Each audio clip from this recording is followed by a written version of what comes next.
രാഹുൽ മാങ്കൂട്ടത്തിൻ്റെ ജാമ്യാപേക്ഷ ഇന്ന് പരിഗണിക്കും. ഞാൻ ഈ ഒരു വീഡിയോ എടുക്കുന്നത് വരെ രാഹുൽ മാങ്കൂട്ടത്തിൻ്റെ ജാമ്യാപേക്ഷയുമായിട്ടുള്ള വിവരങ്ങളൊന്നും പുറത്തു വന്നിട്ടില്ല. ചിലപ്പോൾ ഞാൻ ഈ ഒരു വീഡിയോ അപ്ലോഡ് ചെയ്തതിന് ശേഷമായിരിക്കാം അതുമായിട്ട് ബന്ധപ്പെട്ട വിവരങ്ങളൊക്കെ പുറത്തു വരുന്നത്. എന്തായാലും 100% എൻ്റെ വിശ്വാസം രാഹുലിന് ജാമ്യം കിട്ടുമെന്നാണ് ഞാൻ വിശ്വസിക്കുന്നത്. അപ്പോൾ രാഹുൽ മാങ്കൂട്ടത്തിന് ജാമ്യം കിട്ടും, അല്ല രാഹുൽ ശക്തനായിട്ട് തിരിച്ചു വരും എന്ന അഭിപ്രായമുള്ള ആളുകൾ ഉറപ്പായിട്ടും നിങ്ങൾ അഭിപ്രായം കമൻറ്റ് ചെയ്യുക. അതുപോലെ രാഹുലിനെ ഇഷ്ടപ്പെടുന്ന ആളുകൾ നിങ്ങളെ സ്നേഹം ലൈക്കായിട്ട് നിങ്ങൾ വീഡിയോ ലൈക്ക് ചെയ്യുക. അതുപോലെ മാക്സിമം രാഹുലുമായിട്ട് ബന്ധപ്പെട്ട് ഇടുന്ന വീഡിയോകൾ മാക്സിമം നിങ്ങൾ സപ്പോർട്ട് ചെയ്യുക, മാക്സിമം നല്ല റീച്ചിലെത്തിക്കാൻ ശ്രമിക്കുക. കാരണം രാഹുൽ മാങ്കൂട്ടത്തിന് എത്രത്തോളം സപ്പോർട്ട് കൊടുക്കാവോ അത്രത്തോളം സപ്പോർട്ട് കൊടുക്കണം. കാരണം ഇപ്പം ഈ രാഹുൽ മാങ്കൂട്ടത്തിനെ കൈയൊഴിഞ്ഞ് ഒരുപാട് ആളുകളുണ്ട്. സ്വന്തം സുഹൃത്തുക്കൾ വരെ കൈയൊഴിഞ്ഞ്, സ്വന്തം പാർട്ടി വരെ കൈയൊഴിഞ്ഞ് നിൽക്കുന്ന ഒരു വ്യക്തിയാണ്. അപ്പം രാഹുലിനെ ഇഷ്ടപ്പെടുന്ന സാധാരണക്കാരായിട്ടുള്ള ജനങ്ങൾ, ഒരുപാട് ജനങ്ങളുണ്ട്, ഒരുപാട് വീട്ടമ്മമാരുണ്ട്. അപ്പോൾ അവരെയൊക്കെ സപ്പോർട്ട് ഉണ്ടെങ്കിൽ മാത്രമേ രാഹുലിന് ഇനിയും ശക്തമായിട്ട് തിരിച്ചു വരാൻ സാധിക്കത്തുള്ളൂ.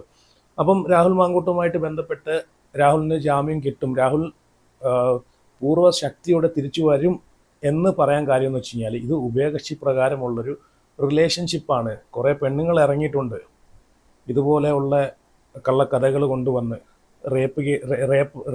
റേപ്പിൻ്റെ പരിധിയിൽ കൊണ്ടിട്ട് കഴിഞ്ഞ് രാഹുലിൻ്റെ രാഷ്ട്രീയത്തെ തകർക്കാമെന്ന് വിചാരിച്ചാൽ ഒരു ചുക്കും സംഭവിക്കാൻ പോകുന്നില്ല. അങ്ങനെയാണെങ്കിൽ ഈ പറഞ്ഞിട്ടുള്ള ഗണേഷ് കുമാർ, മുകേഷ്, ഇവരൊക്കെ ഇപ്പോഴും MLA മന്ത്രിയായിട്ടൊക്കെ ഇരിക്കുന്നല്ലോ. ഒരു വ്യക്തിയുടെ പേരിൽ എന്ത് തോന്നിവാസവും ചെയ്യാം എന്നുള്ള അഹന്തയിൽ ചെയ്തു കൂട്ടുന്നതെല്ലാം അധാർമികതയാണ്. ഇതെല്ലാം ഈ ഭരണം വിട്ട് കഴിയുമ്പം ഇതൊന്നും ഒരു മനുഷ്യൻ്റെ കൂടെ കാണത്തില്ല. അത് നിങ്ങൾ ചിന്തിച്ചു. ഇതെല്ലാം ഈ ഭരണം വിട്ട് കഴിയുമ്പോഴത്തേക്ക് ഇത് ചെയ്യിപ്പിച്ചവരെല്ലാം അതിനൊക്കെ അനുഭവിക്കും. അതിന് ഏറ്റവും വലിയ ഒരു ഉദാഹരണമാണ്, ഏറ്റവും വലിയ തെളിവാണ് സരിത. ഉമ്മൻചാണ്ടിയെ അത്രമാത്രം നരകിപ്പിച്ച്, ആ മനുഷ്യനെ അത്രമാത്രം അപമാനിച്ച് സമൂഹത്തിന് മുമ്പിൽ കുത്തിവലിക്കാൻ ഇട്ടുകൊടുത്ത സരിതയുടെ അവസ്ഥ ഇന്ന് നിങ്ങൾക്ക് എല്ലാവർക്കും അറിയായിരിക്കും. അറിയാത്തവർക്ക് വേണ്ടിയിട്ട് ഞാൻ ഈ വീഡിയോയുടെ ഒരു ഭാഗത്ത് ഞാൻ സരിതയുടെ ഇപ്പോഴത്തെ അവസ്ഥ ഞാനൊന്ന് വെച്ച് തരാം. നിങ്ങൾ അതൊന്ന് കേട്ട് നോക്കിയാൽ മതി. സരിത എസ് നായർ തന്നെ പറയുന്ന ഞെട്ടിക്കുന്ന കാര്യങ്ങൾ ഞാനിതിൽ വെച്ച് തരാം. ആ സരിതയുടെ അവസ്ഥയായിരിക്കും പല ആളുകൾക്കും ഇനി നമ്മൾ കാണാൻ കിടക്കുന്നേ ഉള്ളൂ. സരിതയുടെ അവസ്ഥ വരാൻ ഇരിക്കുന്ന ആളുകൾ ആരൊക്കെയാണെന്ന് ഒന്ന് പറയണ്ടല്ലോ. ഇനി രാഹുൽ മാങ്കൂട്ടത്തിൻ്റെ ഈ ഒരു കേസിൽ കൊടുക്കാൻ ആദ്യം വന്ന വ്യക്തി ആരാന്നറിയാം? റിനി ആൻഡ് ജോർജ് ആണ്, യുവനടി എന്ന് പറയുന്നത്. ഞാൻ കഴിഞ്ഞ വീഡിയോയിൽ യുവനടി എന്ന് പറഞ്ഞിട്ടുള്ളതിൽ ഒരുപാട് ആളുകൾ കമൻറ്റ് ചെയ്യുന്നത് ഞാൻ കണ്ടായിരുന്നു. എന്തിനാണ് യുവനടി എന്ന് പറയുന്നത്, എന്തിനാണ് ഇത്രയും പ്രൊമോഷൻ കൊടുക്കുന്നത്, എന്തിനാണ് യുവനടി എന്ന് പറഞ്ഞ് എപ്പോഴും ഇങ്ങനെ പറയുന്നത്? ഏതെങ്കിലും സിനിമ അഭിനയിച്ചിട്ടുണ്ടോ? പിന്നെ എന്തിനാണ് ആ സ്ത്രീയെ ഇങ്ങനെ യുവനടി എന്ന് പറയുന്നത്? ഒരുപാട് പേര് ചോദിച്ചിട്ടുണ്ടായിരുന്നു. അവർ യഥാർത്ഥത്തിലൊരു നടിയല്ലേ? നടി ആയതുകൊണ്ടാണ് ഞാൻ യുവനടി എന്ന് പറഞ്ഞത്. നടി എന്ന് പറഞ്ഞാൽ എന്താണ്? അഭിനയിക്കാൻ കഴിവുള്ള ആളെയാണ് നമ്മൾ നടിയെന്ന് വിളിക്കേണ്ടത്, അല്ലേ? അപ്പം അത്ര നല്ല പോലെ അല്ലേ അഭിനയിച്ചുകൊണ്ടിരിക്കുന്നത്, അതുകൊണ്ടാണ് ഞാൻ നടിയെന്ന് വിളിച്ചത്. അപ്പം ഇനി എന്തായാലും ആളുകൾക്ക് അത് കേൾക്കാൻ താല്പര്യമില്ലാത്തതുകൊണ്ട് ഞാൻ നടി എന്ന് പറയുന്നില്ല, ഞാൻ പേര് തന്നെ വിളിക്കാം. അപ്പം റിനിയുടെ ഈ ഒരു രാഹുൽ മാങ്കൂട്ടമായിട്ട് ഉള്ള വിഷയം, ഈ ഒരു സംഭവം സോഷ്യൽ മീഡിയയിൽ കൊണ്ടിട്ട് ബോംബ് പൊട്ടിച്ച് എല്ലാം കഴിഞ്ഞതിന് ശേഷം രാഹുൽ മാങ്കൂട്ടത്തിനെതിരെ എന്നിട്ട് പോലും രാഹുൽ മാങ്കൂട്ടത്തിൻ്റെ ജനപിന്തുണ, അത്രയ്ക്കും ജനപിന്തുണ ഉണ്ടായിരുന്നു. ഈ ഒരു വിഷയം ഈ റിനി സോഷ്യൽ മീഡിയയിൽ വന്ന് ഈ ഒരു സംഭവം രാഹുൽ മാങ്കൂട്ടത്തിൻ്റെ വിഷയങ്ങളൊക്കെ പറഞ്ഞതിന് ശേഷം രാഹുൽ ഫേസ്ബുക്കിനകത്തൊരു പോസ്റ്റ് ഇടുന്നു. അപ്പോൾ ആ പോസ്റ്റിൻ്റെ അടിയിൽ രാഹുലിന് കിട്ടിയ പിന്തുണ അത്ര മാത്രം സപ്പോർട്ടായിരുന്നു രാഹുലിന് കിട്ടിയത്, ജനങ്ങളുടെ പിന്തുണ. അപ്പോൾ അതൊക്കെ കണ്ടു കഴിഞ്ഞതിന് ശേഷം റിനി മാധ്യമങ്ങളോട്, വാർത്താ ചാനലിനോട് പറഞ്ഞ ഒരു കാര്യമുണ്ട്. അത് നിങ്ങളൊന്ന് കണ്ടു നോക്ക്. ഞാനിവിടെ വെച്ച് തരാം. ആ ന്യൂസിൻ്റെ ചെറിയൊരു ഭാഗം ഞാനിവിടെ വെച്ച് തരാം. മറ്റു സ്ത്രീകളും പരാതി നൽകാത്തതിന് പിന്നിൽ ഇത്തരത്തിലുള്ള ഭയം തന്നെയാണ്. ഈ പരാതി നൽകിയതിന് ശേഷം സമൂഹ മാധ്യമങ്ങളിലൊക്കെ നോക്കിക്കഴിഞ്ഞാൽ രാഹുൽ മാങ്കൂട്ടത്തിൻ്റെ ഒരു പോസ്റ്റ് വന്നു. ആ പോസ്റ്റിൻ്റെ താഴേക്ക് രാഹുലിനെ ഭയങ്കരമായിട്ട് അനുകൂലിച്ചുകൊണ്ടാണ് ഈ പരാതിക്കാരിയെ അധിക്ഷേപിച്ചുകൊണ്ടുള്ള കമൻറ്റുകളാണ് വരുന്നത്. എന്തുകൊണ്ടായിരിക്കും ഇത്തരത്തിലുള്ള കമൻറ്റുകൾ വരുന്നത്? അത് സോഷ്യൽ മീഡിയയിലൂടെ വലിയൊരു PR വർക്ക് നടന്നിട്ടുണ്ടെന്നുള്ളതാണ് ഞാൻ കരുതുന്നത്. എനിക്ക് അങ്ങനെയാണ് തോന്നുന്നത്. അത്തരത്തിലുള്ള PR വർക്കും കാര്യങ്ങളും നടക്കുമ്പോൾ സ്വാഭാവികമായിട്ടും ആളുകൾ അതാണ് വിശ്വസിക്കുന്നത്. പ്രത്യേകിച്ച് ഇതിപ്പോൾ ഇലക്ഷൻ അടുത്ത് വരുന്ന ഒരു സമയമൊക്കെ ആയതുകൊണ്ട് ഇതൊരു ഇലക്ഷൻ ഗിമിക്കാണെന്നുള്ള രീതിയിലേക്ക് റിനി പറഞ്ഞ എന്താണെന്ന് വെച്ച് കഴിഞ്ഞാൽ, അത്രയും ഒരു ആരോപണം ഉണ്ടായ സമയത്തും രാഹുൽ മാങ്കൂട്ടത്തിനെ സപ്പോർട്ട് ചെയ്യാൻ ലക്ഷക്കണക്കിന് ആളുകളുണ്ടായിരുന്നു. ലക്ഷക്കണക്കിന്. ഈ ഒരു ആരോപണം വന്ന സമയത്തും അന്നും ഇന്നും ഏറ്റവും കൂടുതൽ രാഹുൽ മാങ്കൂട്ടത്തിനെ സപ്പോർട്ട് ചെയ്യുന്ന സ്ത്രീകളാണ്. വീട്ടമ്മമാരായിട്ടുള്ള സ്ത്രീകളും കുട്ടികളും ഇവരൊക്കെയാണ് ഏറ്റവും കൂടുതൽ രാഹുലിനെ പിന്തുണച്ച് മുമ്പിൽ ഉള്ളത്.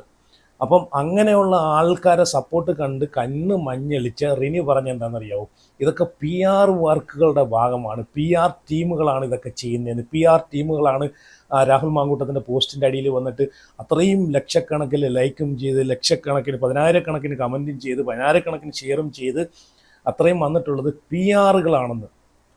എന്താ അല്ലേ, രാഹുൽ മാങ്കൂട്ടത്തിനെ സപ്പോർട്ട് ചെയ്യുന്ന ഒരുപാടില്ല, 10,000-കണക്കിന്, 10,000 ഒന്നുമല്ല, അതിലും മേലെ 10,000-കണക്കിനും ലക്ഷക്കണക്കിനും സാധാരണക്കാരായിട്ടുള്ള വീട്ടമ്മമാരും സ്ത്രീകളുമാണ് ഏറ്റവും കൂടുതൽ രാഹുൽ മാങ്കൂട്ടത്തിനെ സപ്പോർട്ട് ചെയ്യുന്നത്. നിങ്ങൾ പറ, രാഹുൽ മാങ്കൂട്ടത്തിനെ സപ്പോർട്ട് ചെയ്യുന്ന ആളുകളിൽ പകുതിയും പി ആറുകളാണോ അല്ലയോ എന്ന് നിങ്ങൾ പറ. ഈ വീഡിയോയുടെ അടിയിൽ നിങ്ങൾ കമൻ്റ് ഇട്. രാഹുൽ മാങ്കൂട്ടത്തിനെ സപ്പോർട്ട് ചെയ്യുന്നത് സാധാരണക്കാരായിട്ടുള്ള ജനങ്ങളാണെന്ന് നിങ്ങൾ പറയും. ഇതൊക്കെയാണ് പബ്ലിക്കിലേക്ക് ഇങ്ങനെ ഇട്ട് കൊടുക്കുവാണ്, പബ്ലിക്കിനെ തെറ്റിദ്ധരിപ്പിക്കുവാണ്. രാഹുൽ മാങ്കൂട്ടം ഇതെല്ലാം പി ആറിനെ വെച്ചാണ് നടത്തുന്നത്. ഞാൻ ഉൾപ്പെടെ ചിലപ്പം പറയും, രാഹുൽ മാങ്കൂട്ടത്തിന് ഇഷ്ടപ്പെടാത്ത ആളുകൾ, രാഹുൽ മാങ്കൂട്ടത്തിൻ്റെ രാഷ്ട്രീയത്തിന് ഇഷ്ടപ്പെടാത്ത ആളുകൾ പറയും ഞാൻ ഉൾപ്പെടെ പി ആറാണെന്ന് ചിലപ്പം പറയും. ഞാൻ പറഞ്ഞല്ലോ, ഇന്ന് വരെ എനിക്ക് രാഹുൽ മാങ്കൂട്ടത്തിന് പേഴ്സണലായിട്ട് എനിക്കറിയത്തില്ല. പക്ഷേ ആ വ്യക്തിയുടെ രാഷ്ട്രീയവും ആ വ്യക്തി രാഷ്ട്രീയത്തിന് കൊടുത്തിട്ടുള്ള കുറേ കാര്യങ്ങളുണ്ട്.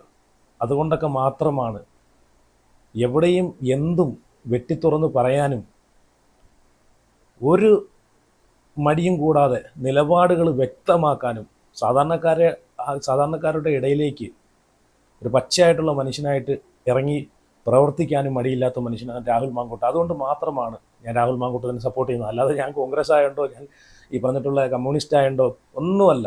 ഞാൻ രാഹുൽ മാങ്കൂട്ടം ഒരു വ്യക്തിയെയും ആ വ്യക്തിയുടെ രാഷ്ട്രീയത്തെയും മാത്രമാണ് ഞാൻ ഇഷ്ടപ്പെടുന്നതും സപ്പോർട്ട് ചെയ്യുന്നതും. അതുകൊണ്ട് രാഹുൽ മാങ്കൂട്ടത്തിന് ഇഷ്ടപ്പെടുന്ന ആളുകൾ ഉറപ്പായിട്ടും നിങ്ങളുടെ അഭിപ്രായം നിങ്ങൾ കമൻറ്റ് ചെയ്യുക. രാഹുൽ മാങ്കൂട്ടം തിരിച്ചു വരും എന്ന് 101% ആത്മവിശ്വാസമുള്ളൊരു വീഡിയോ ലൈക്ക് അടിച്ച് നിങ്ങളുടെ അഭിപ്രായങ്ങൾ ഉറപ്പായിട്ട് കമൻറ്റ് ചെയ്യുക. ഇനി ഞാനിവിടെ റിനിയുടെ ഒരു ഇൻ്റർവ്യൂ വയ്ക്കാം, അതും കൂടെ നിങ്ങളൊന്ന് കണ്ടു നോക്കുക. കഴിഞ്ഞ 1-2 വീഡിയോയിലും ഞാൻ ആ ഇൻ്റർവ്യൂവിൻ്റെ ഭാഗം വെച്ചിട്ടുണ്ടായിരുന്നു. ഒരു ഭാഗം കൂടെ ഇവിടെ വയ്ക്കാം, അതും കൂടെ നിങ്ങളൊന്ന് കണ്ടു നോക്കുക. അപ്പോൾ അത് വിളിച്ച് അദ്ദേഹത്തെ അറിയിച്ചിരുന്നു?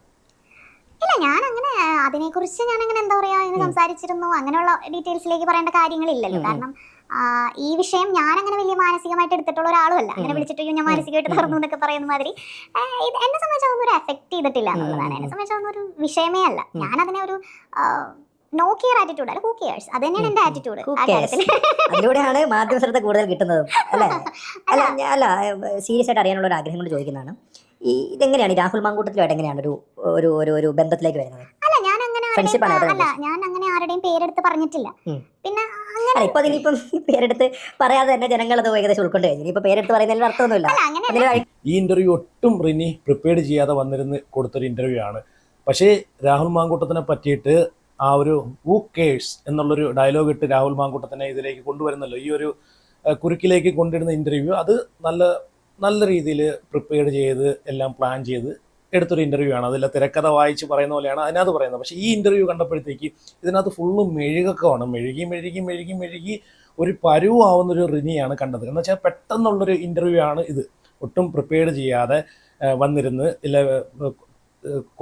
മറ്റേ ഒരു പഴഞ്ചൊല്ല് പറയുമല്ലോ, എന്താണ്, വായിൽ തോന്നിയത് കോതയ്ക്ക് പാട്ടെന്നുള്ള രീതിയിൽ പറയുന്ന ആ ഇൻ്റർവ്യൂ കണ്ടു കഴിഞ്ഞാൽ നിങ്ങൾക്ക് മനസ്സിലാവും മൊത്തവും മെഴുകലാണ്.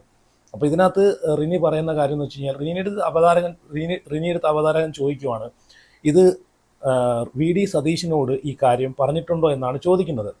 എന്ന് വെച്ച് കഴിഞ്ഞാൽ VD സതീശൻ എനിക്ക് അച്ഛനെ പോലെയാണ് എന്നാണ് റിനി പറഞ്ഞിട്ടുള്ളത്. അതുപോലെ VD സതീശനും പറയുന്നത് റിനി എനിക്ക് മകളെ പോലെയാണെന്നാണ് പറയുന്നത്. ബർത്ത്ഡേ ഫോട്ടോ എല്ലാം ഷെയർ ചെയ്ത് നമ്മൾ കണ്ടതാണല്ലോ.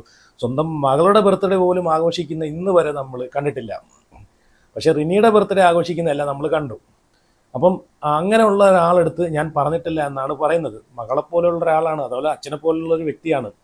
അപ്പോൾ അങ്ങനെയുള്ളൊരു വ്യക്തിയെടുത്ത് ഞാനിത് പറഞ്ഞിട്ടില്ല, അത്രമാത്രം എന്നെ ഇത് അഫക്റ്റ് ചെയ്തില്ല, എനിക്കിത് വലിയ വിഷയമായിട്ട് തോന്നിയില്ല എന്നൊക്കെ പറഞ്ഞിട്ട് എനിക്കിത് ഓക്കേഴ്സ്, എനിക്കിത് ഒരു പ്രശ്നമേ അല്ല, ഐ ഡോണ്ട് കെയർ എന്നുള്ള രീതിയിലാണ് ഇത് സംസാരിക്കുന്നത്. അപ്പോൾ അത്രയും പ്രശ്നമല്ലാത്ത അത്രയും രാഹുൽ മാങ്കൂട്ടത്തിൻ്റെ ഭാഗത്ത് നിന്ന് അങ്ങനെ ഒരു സംഭവം ഉണ്ടായിട്ട് ഇതിനെല്ലാം കല്ലി വല്ലി മൈൻഡ്, നെവർ മൈൻഡ് എന്ന് വെച്ചാൽ എനിക്ക് അതൊന്നൊരു പുത്തരിയല്ല എന്ന് പറഞ്ഞ് നടക്കുന്ന, എന്ന് ഇൻ്റർവ്യൂവിൽ വന്ന് ഈ പറയുന്ന ആൾ പിന്നെ എന്തിനാണ് രാഹുൽ മാങ്കൂട്ടം എന്ന ഒരു വ്യക്തിയുടെ ഭാഗത്തുനിന്ന്, ഒരു രാഷ്ട്രീയ നേതാവിൻ്റെ ഭാഗത്തുനിന്ന് എനിക്ക് ഇത്രയും അനുഭവങ്ങൾ ഉണ്ടായിട്ടുണ്ട്, വളരെ മോശം അനുഭവം ഉണ്ടായിട്ടുണ്ട്, കേഴ്സ് എന്ന് പറഞ്ഞ ആറ്റിറ്റ്യൂഡിൽ നടക്കുന്ന ഒരു വ്യക്തിയുടെ ഭാഗത്തു നിന്നാണ് ഇത്രയും ഒരു അനുഭവം ഉണ്ടെന്ന് ഈ ചാനലിൻ്റെ മുമ്പിൽ വന്നിട്ട് ഇങ്ങനെ കിട്ടി ആഘോഷിച്ച് പറഞ്ഞത്. അപ്പം തനിക്ക് ഒരു കുഴപ്പവുമില്ല, എനിക്കൊരു പ്രശ്നവുമില്ല, ഇങ്ങനെയൊക്കെ ഉള്ള ഒരു ആറ്റിറ്റ്യൂഡ് കൊണ്ട് നടക്കുന്ന ഒരാൾ ആരുടെ നിർബന്ധത്തിലാണ് പിന്നെ ഇത് ചാനലിൽ വന്ന് ഇങ്ങനൊരു വിഷയം എടുത്തിട്ട് രാഹുൽ മാങ്കൂട്ടത്തിനെ കുടുക്കിയത്? അതും കൂടെ നിങ്ങളൊന്ന് ചിന്തിക്കണം. പിന്നെ അവതാരകൻ ചോദിക്കുന്നു രാഹുൽ മാങ്കൂട്ടത്തിനെ എങ്ങനെയാണ് പരിചയപ്പെട്ടത്. അപ്പോൾ അതിനുള്ള ഉത്തരം കൊടുക്കാതെ അതിൽ നിന്ന് തെന്നി മാറി വേറെ വിഷയത്തിലേക്ക് പോകുന്ന റിനിയാണ് നമ്മൾ കണ്ടത്. രാഹുൽ മാങ്കൂട്ടത്തിനെ എങ്ങനെയാണ് കണ്ടത്, രാഹുൽ മാങ്കൂട്ടത്തിനെ എങ്ങനെയാണ് പരിചയം എന്ന് വ്യക്തമായിട്ട് അവതാരകൻ ചോദിക്കുന്നുണ്ട്. അപ്പോൾ റിനിയുടെ ഉത്തരം മുട്ടുന്ന ആ ഒരു എക്സ്പ്രഷൻ കണ്ടു നോക്കി അല്ലേ? അപ്പോൾ ഇതിലൂടെ തന്നെ മനസ്സിലാക്കാം ഇത് വെറും ഒരു ഈ പറഞ്ഞിട്ടുള്ള രാഹുൽ മാങ്കൂട്ടം എന്നൊരു വ്യക്തിയെ തകർക്കാൻ മാത്രം പ്ലാൻ ചെയ്ത് കൊണ്ടുവന്നൊരു ഒരു സ്റ്റോറി ഞാൻ പറഞ്ഞില്ല. സന്ദേശം എന്നൊരു സിനിമയെ ഏകദേശമല്ല, സന്ദേശം സിനിമ തന്നെ, സന്ദേശം സിനിമയെക്കാളും വെല്ലുന്ന രീതിയിലുള്ളൊരു കഥയാണ് ഇതിനകത്ത് അടിച്ചിറക്കി വെച്ചേക്കുന്നത്. ഇനി ഒരുപാട് ആളുകൾ രാഹുൽ മാങ്കൂട്ടം ജയിലിൽ പോയതിന് ശേഷം പറയുന്നുണ്ട് രാഹുൽ മാങ്കൂട്ടം ജയിലിൽ പോകട്ടെ, കുറച്ച് നാൾ അരിയുണ്ട് തിന്നട്ടെ, കുറച്ച് നാൾ ജയിലിൽ കിടന്ന് കുറച്ച് അനുഭവിക്കട്ടെ, ജയിൽ എന്താണെന്ന് മനസ്സിലാക്കട്ടെ എന്നൊക്കെ പറയുന്ന ആൾക്കാരോട് എനിക്കൊന്നേ പറയാനുള്ളൂ. രാഹുലിനെ ഒട്ടും ഇഷ്ടപ്പെടാത്ത ആളുകൾ, രാഹുൽ മാങ്കൂട്ടം എന്നൊരു വ്യക്തിയുടെ രാഷ്ട്രീയം തകർക്കണം എന്ന അജണ്ട കൊണ്ട് കിടക്കുന്ന ആളുകൾ മാത്രമേ അങ്ങനെ ചിന്തിച്ച് പറയാറുള്ളൂ, ചിന്തിക്കത്തുള്ളൂ, പറയത്തുള്ളൂ. അപ്പോൾ അവരോടൊക്കെ എനിക്ക് പറയാനുള്ള കാര്യം എന്ന് വെച്ചാൽ രാഹുൽ മാങ്കൂട്ടം ആദ്യമായിട്ടൊന്നുമല്ല ജയിലിലേക്ക് പോകുന്നത്. പുള്ളി ഇതിനു മുമ്പും പല കാര്യങ്ങളിലും പുള്ളി ജയിലിൽ പോയിട്ടുണ്ട്.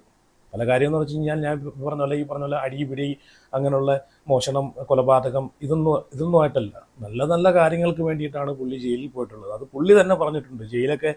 ജയിൽ എക്സ്പീരിയൻസ് ചെയ്യുകയെന്ന് വെച്ച് കഴിഞ്ഞാൽ അത് വേറൊരു അനുഭവമാണ്. ഇപ്പോൾ രാഷ്ട്രീയക്കാരൻ എന്ന നിലയ്ക്ക് എപ്പോൾ വേണമെങ്കിലും ജയിലിൽ പോയി ഏത് കള്ളക്കേസ് കൊണ്ട് തലയിലിട്ടും ജയിലിൽ പോകേണ്ട ഒരു അവസ്ഥ വന്നേക്കാം. അതൊക്കെ മുൻകൂട്ടി കണ്ടിട്ട് വേണം ഈ രാഷ്ട്രീയം എന്നുള്ളൊരു സ്റ്റെപ്പ് ചവിട്ടി മുമ്പോട്ട് കയറിപ്പോണ്ടത്. നമ്മൾ ഉമ്മൻചാണ്ടിയുടെ കാര്യം തന്നെ കണ്ടല്ലേ. അപ്പോൾ എന്തായാലും അത് രാഹുൽ മാങ്കൂട്ടം തന്നെ പുള്ളി തന്നെ പറയുന്ന ഒരു ഇൻ്റർവ്യൂവിൻ്റെ ഒരു ചെറിയൊരു ഭാഗം ഞാൻ ഇവിടെ വെച്ച് തരാം. ഈ ജയിലിൽ പോകുന്നത് ഭീകരമായിട്ടുള്ള കുറ്റവാളികൾക്ക് മാത്രം പറഞ്ഞിട്ടുള്ള കാര്യമാണെന്ന് ഒരിക്കലും വിചാരിക്കില്ല.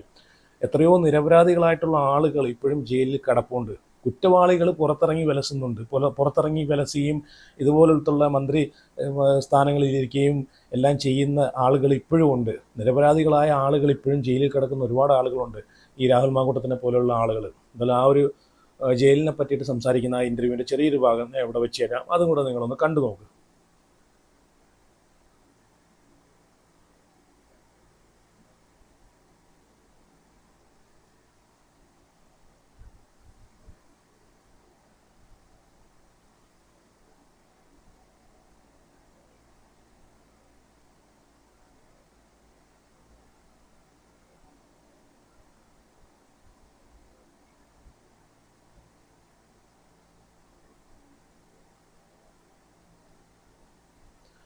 ഓക്കെ, കേട്ടല്ലോ. ഇനി ഞാൻ ആദ്യം പറഞ്ഞതുപോലെ സരിത എസ് നായരുടെ ഒരു വോയിസ് ഞാനിവിടെ വയ്ക്കാം. നിങ്ങളൊന്ന് കേട്ട് നോക്കുക. കാരണം ഉമ്മൻചാണ്ടി എന്ന് പറഞ്ഞൊരു വ്യക്തിയെ എത്രത്തോളം നരകിപ്പിക്കാവോ അത്രത്തോളം നരകിപ്പിച്ച് വേദന കൊണ്ട് പുള്ളിയെ കുത്തിക്കീറിയപ്പോഴും അപ്പോഴൊന്നും പുള്ളി ആ കുത്തിക്കീറിയ ആൾക്കാരോടൊന്നും ഒരു വൈരാഗ്യം, ഒരു ദേഷ്യം ഒന്നും വെച്ചിട്ടില്ലായിരുന്നു ഈ മരിക്കുന്നത് വരെ. ആ വ്യക്തിയെ ഇതിലേക്ക് തള്ളിവിട്ട് ചോര കുടിച്ച് ആ ചോര ആസ്വദിക്കുക എന്ന് പറയുമല്ലോ, അങ്ങനെ ആസ്വദിച്ച് ഒരുപാട് ആളുകളുണ്ട്.